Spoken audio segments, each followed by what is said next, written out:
Shikues të nderuar, ju përshëndes, jemi në minutat e ditarit informativ në RTS Gjirokastra, ku ndër të tjera sot do të keni mundësinë të ndiqni. Gjatë kësaj fundjave në pikën kufitare të KKV-s ka patur fluks të shtuar udhëtarësh, mbi 10.800 shtetas janë përpunuar në 24 orët e fundit. Për të shmangur radhët e gjatë, autoritetet kanë shtuar sportelet në dalje të Shqipërisë, ku aktualisht po punohet me 5 sportele. Temperaturat e larta të verës kanë sjellë rritje të rasteve me probleme kardiake në Spitalin Rajonal të Gjirokastrës. Sipas mjekes Jona Leka, pacientët paraqiten më shpesh me aritmi, tension të paqëndrueshëm dhe raste të goditjeve në zemër. Mjekët apelojnë që personat me sëmundje të zemrës të tregojnë të kujdesshëm, të shmangin vapën dhe të qëndrojnë të hidratuar. Banorët e fshatit Maricaj në njësinë administrative Luftinj, bashkia me Malia i vjojnë të ruajnë traditat e hershme ku blegtoria mbetet aktiviteti kryesor. Dikur një fshat me mbi 100 familje, sot Maricaj ka mbetur me pak banor për shkak të emigrimit masiv ndër vite. Megjithatë, fshati gjallërohet sidomos në këtë periudhë të vitit, ku përveç punëve të stinës rikthehen edhe emigrantët që vizitojnë familjet dhe vendlindjen e tyre duke sjellë jetë dhe gjallëri në zonë. Në të qenë e Luftinjës në Memalia ju përkujtuan 2 ngjarje të rëndësishme, 16 vjetori tyrbes së baba Isuf Horosanit dhe datlindja e baba Feik Selmanit. Besimtarët u mblodhën për lutje dhe nderim, duke vlerësuar rolin e këtyre figurave në forcimin e besimit, traditës dhe komunitetit. Aktiviteti theksoi rëndësinë e ruajtjes së trashëgimisë shpirtërore dhe bashkimit mes brezave. Ju njohim tani më gjërësisht. Gjatë kësaj fundjave në pikën kufitare të KKV-s ka patur fluks të shtuar udhëtarësh. Mbi 10.800 shtetas janë përpunuar në 24 orët e fundit. Për të shmangur radhët e gjatë, autoritetet kanë shtuar sportelet në dalje të Shqipërisë, ku aktualisht po punohet me 5 sportele. Një fluks i shtuar udhëtarësh është regjistruar këtë të shtunë në pikën e kalimit kufitar të KKV-s. Vetëm në 24 orët e fundit janë përpunuar mbi 10.800 shtetas. Për të përballuar situatën dhe për të shmangur radhët e gjata, autoritetet bëjnë me dije se kanë marrë masa për shtimin e sporteleve. Jetojmë në Greqi për 25 vitesh, erdhëm 5 ditë për takuar me prindërit, tani po kthehemi prapë. Siç e shihni. Gjithmonë zgjidhni muaj ngusht që të kaloni pushimet? Jo, nuk e kemi zgjedhur gjithmonë. Po thjesht ashtu na erdhën punët edhe po arsye që nuk vim ngusht, është vetëm kjo tani. Kjo që shikoni, se kështu bëhet gjithmonë. Kemi një orë që po presim këtu radhën, po deri tani ecën mirë, nuk kemi pas problem. Tani nëse vazhdon kështu do kalojmë shpejt. Shumë e vështirë është, se bën vap, nxehtësi e madhe shumë, fëmijët nuk rrinë, qajnë, duan të ecin. 40-50 minuta për afërsisht. Ti besh, s'ka gjë, për pushime jemi, do lodhemi çik më shumë, s'ka gjë. E kishit menduar pritjen këtu? E kishim menduar, u nisëm më herët, po prapë si kishte shumë trafik ke gjithë rruga. Ka kaluar një orë me. Kam dhe vajtë të smurë të rriun 2 orë këtu, vështë tortur. Sipas informacioneve nga pika kufitare KKV-s, aktualisht në dalje të territorit shqiptar po punohet me 5 sportele. 2 prej tyre janë të dedikuara për autobusët, ndërsa 3 të tjerë për automjetet e vogla. Teksa fluksi pritet të vijojë të jetë i lartë edhe gjatë ditës, autoritetet u bëjnë thirrje udhëtarëve të tregojnë durim edhe të zbatojnë rregullat e qarkullimit. Temperaturat e larta të verës kanë sjellë rritje të rasteve me probleme kardiake në Spitalin Rajonal të Gjirokastrës. Sipas mjekes Jona Leka, pacientët paraqiten më shpesh me aritmi, tension të paqëndrueshëm dhe raste të goditjeve në zemër.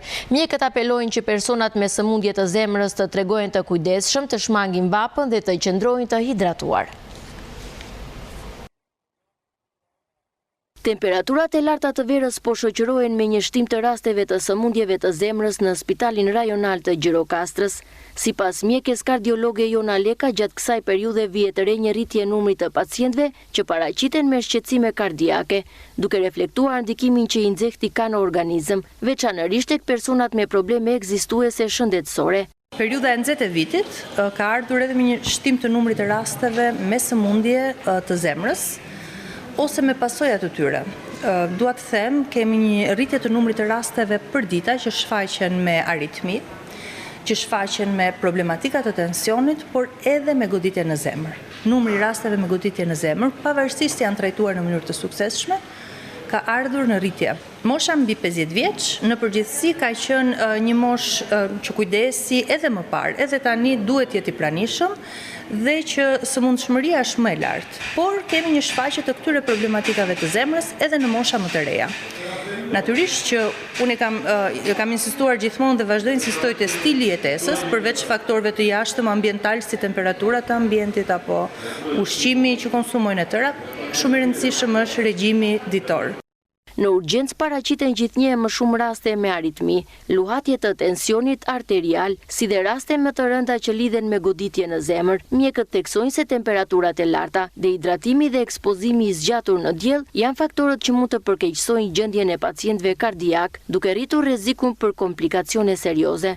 Dua të bëj thirrje të gjithë qytetarëve që të jenë të kujdesshëm, të shmangin oraret me temperatura të larta, të jenë mirë të hidratuar me konsumimin e ujit dhe të kenë kujdes në situatat të cilat janë të shoqëruara me ekspozim në temperatura të larta, me humbje të lëngjeve të trupit, të mund të konsumojnë jo vetëm ujin, por të shtojnë pak dhe sasinë e kripës, natyrisht duke parë edhe vlerat e tensionit.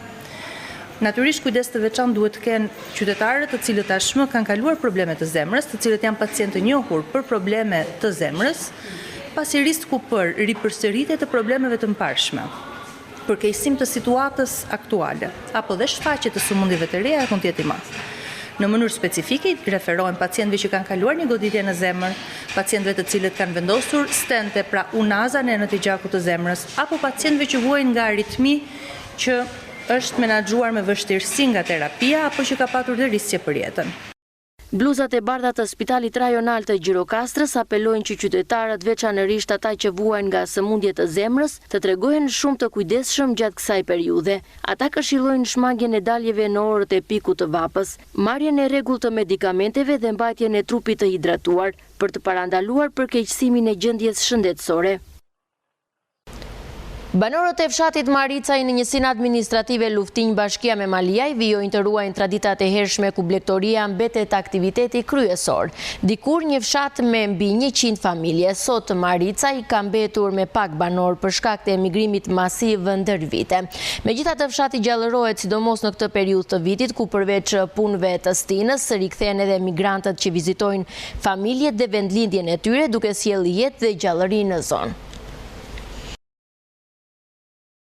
Banorët e fshatit Maricaj në njësinë administrative Luftinj në bashkinë me Maliaj vijojnë të ruajnë me fanatizëm traditat e hershme të zonës, ku blegtoria mbetet aktiviteti kryesor i jetesës së përditshme. Pavarësisht kushteve të vështira dhe largimit të shumë familjeve ndër vite, ata që kanë mbetur në fshat vazhdojnë të përkushtohen punëve të tokës dhe bagëtisë, duke mbajtur gjallë një mënyrë jetese që është trashëguar brez pas brezi.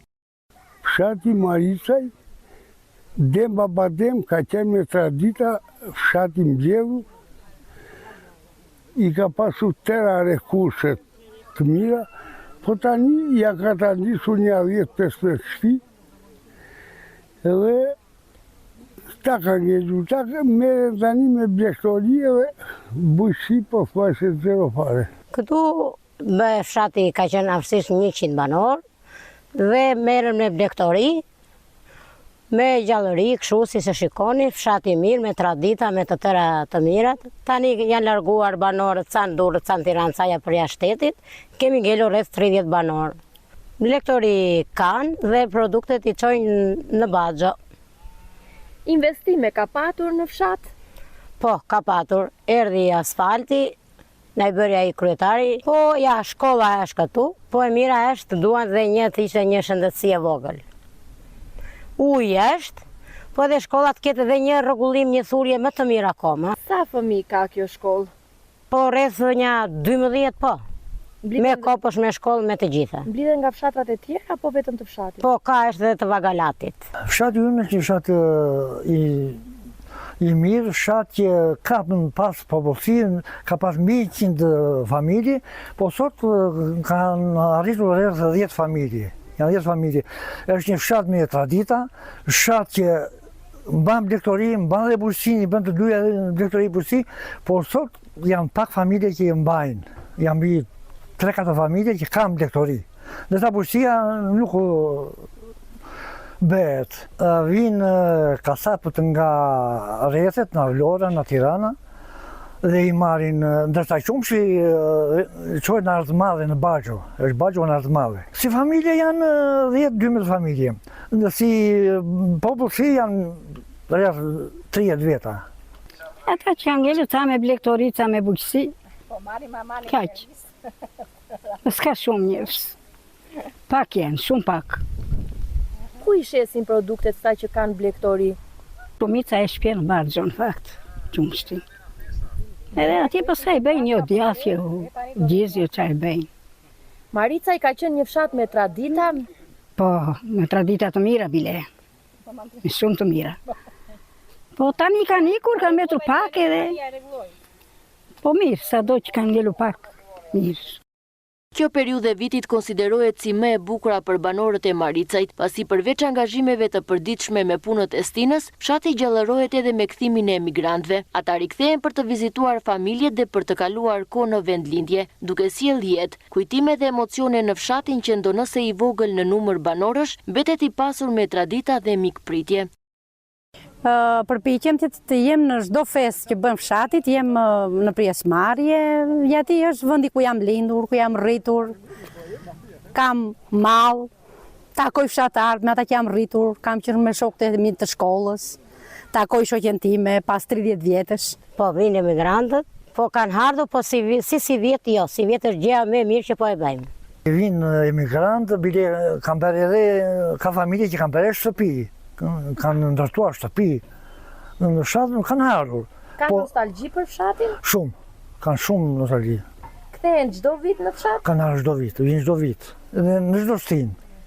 Po, kthehen, sidomos tani në këto kohët e beharit vinë. Kthehen. Shumica vjen tani vjen.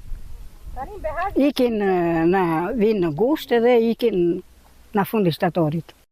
Pavarësisht largimit të shumë banorëve ndër vite, Marica i mbetet një fshat që ruan identitetin dhe traditat e tij të hershme. Jeta e përditshme atyre që kanë mbetur vijon me përkushtim ndaj blegtorisë dhe tokës, ndërsa rikthimi i emigrantëve në vendlindje sjell gjallëri dhe emocione të veçanta në fshat. Banorët shpresojnë që me kalimin e kohës kjo zonë të mos humbasë jetën e saj dhe të vazhdojë të mbetet e lidhur me rrënjët dhe traditën.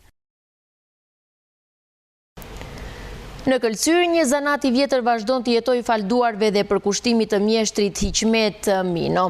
Punimi i vozave prej druri kërkon durim, mjeshtëri dhe dashuri për traditën.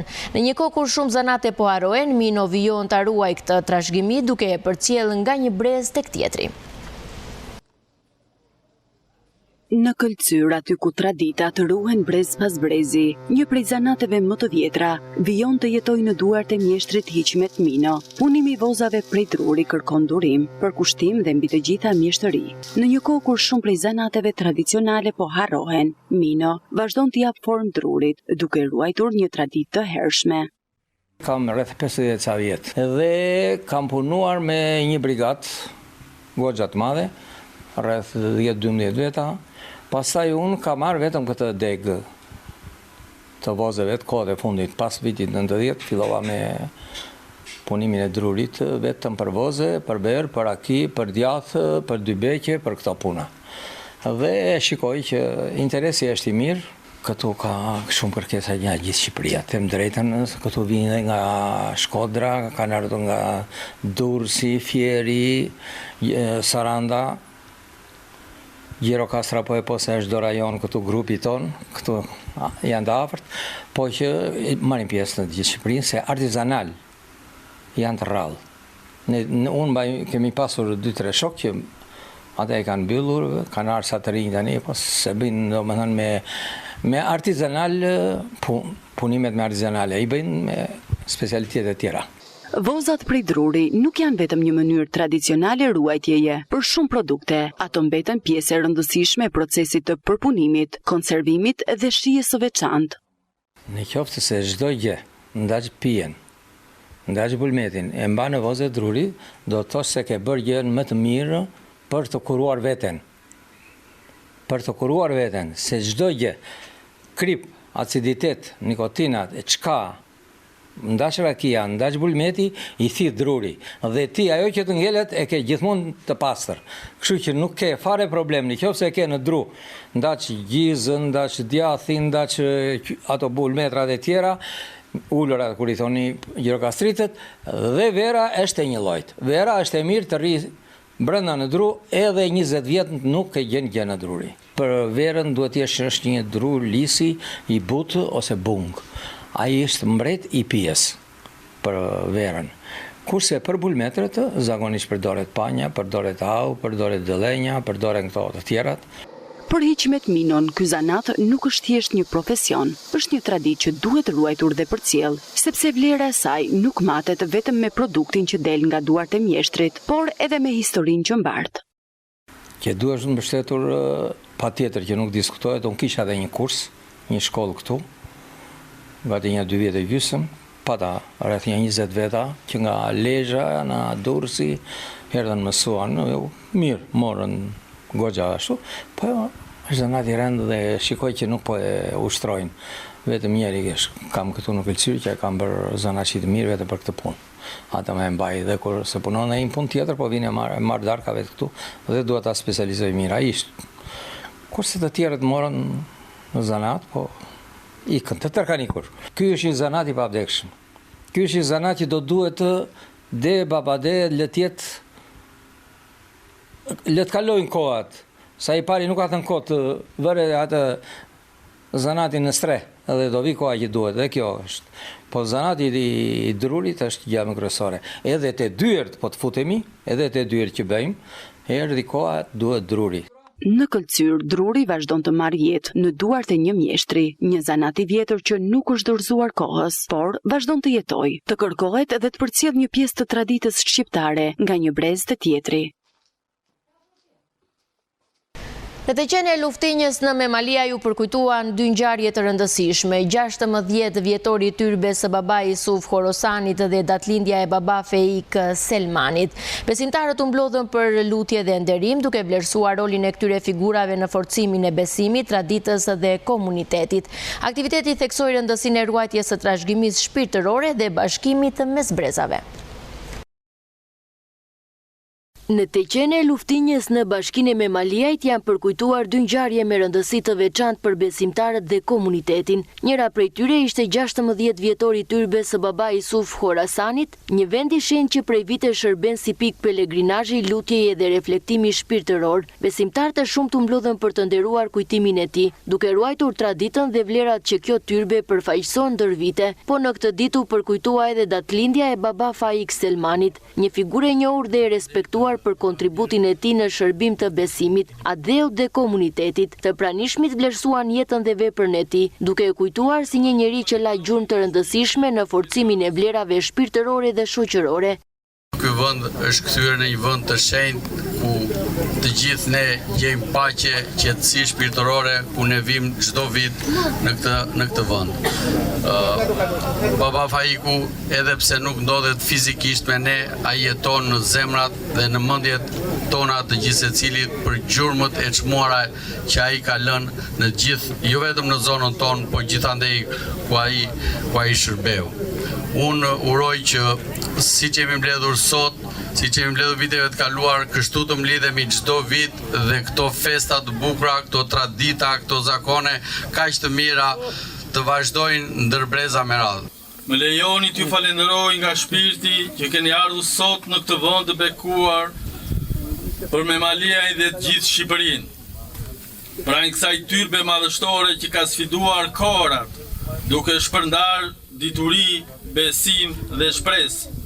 Zoti i lartësuar qoftë i kënaqur me devotshmërinë tuaj dhe bekimet e profetit dhe të libejtit, qofshin mbi familjet tuaja. Ky vend i shenjtë, kjo tyrbe e mbështetur në gjoksin e maleve, lidhet me emrin e shenjtorit baba Isuf Horosanit. Vepra e tij ndonse ka kaluar shekuj, mbetet po kaq e çmuar deri në ditët e sotme. Kam kënaqësinë që në emër të Tarikatit Helvetit të Shqipërisë të uroj gëzuar këtë festë të gjithë banorët, besimtarët që kanë ardhur nga larg edhe kanë lënë punët e tyre, e hallet e tyre dhe vinë të kujtojnë këtë festë. U festohet për shumë vjetë, edhe e ndriqoftë Zoti. Baballarët Bektashi janë në rrugën e Imam Aliut dhe Taxhi Bektashviliut dhe njëri pas tjetrit të japin dritë e tyre. Një qeri që lëshon dritë nuk e zvoglon dritën qoftë pranë tij ndizet një tjetër qeri. Kështu që njëri pas tjetrit këta japin dritë dhe babat miri sot mbas babafajikut lëshon një dritë që nuk ja s'bën dritë atia. Legjenda dhe nderimit të thellë të heshtur mbron nga harresa figura që i dhan dritë këtij trualli. E tillë është jeta dhe vepra e baba Yusuf Orasanit, klerikut vetimtar asket, që gjeti stre në fshatin Luftinj dhe konkretisht në Buçodembaj të Luftinjës, në familjen e Dervish Selmanit, ku këtu do të mbetej pishtar në shekuj emri dhe vepra e këtij kleriku bektashian. I brymosur me shpirtin e besimit Haxhi Baba Faik Selmanaj, megjithse u rrit dhe u burrua në kohë të trazuara. Ky udhëtim mes historisë, misticizmit dhe kujtesës kolektive nuk pretendoi të jetë fjala e fundit e patundur, por një ftesë e hapur dhe një piknisje në rrënjët tona shpirtërore. Ato meritojnë të ndriçohen, të mbrohen dhe plotësohen mëtej. Atmosfera në këtë përvjetor ishte e mbushur me përkushtim dhe respekt, ku lutjet dhe ritualet fetare i dhanë edhe më shumë domethënie këtij vendi të shenjtë. Për shumë prej të pranishmëve kjo tyrbe mbetet një simbol i besimit dhe i lidhjes së fortë shpirtërore me të kaluarën. Kjo ditë përkujtimore shërbeu jo vetëm për të nderuar dy figura të rëndësishme, por edhe për të forcuar ndjenjen e bashkimit dhe trashëgimisë kulturore e fetare në zonë. Aktiviteti solli së bashku breza të ndryshëm, duke dëshmuar se traditat dhe kujtesa historike vazhdojnë të ruhen dhe të përcillen me përkushtim. Ishim në minutat e ditarit informativ në RTS Gjirokastra. Unë ju falenderoj për vëmendjen, ju uroj shikim të këndshëm të programeve tona në vijim. Bashkë mirupafshim.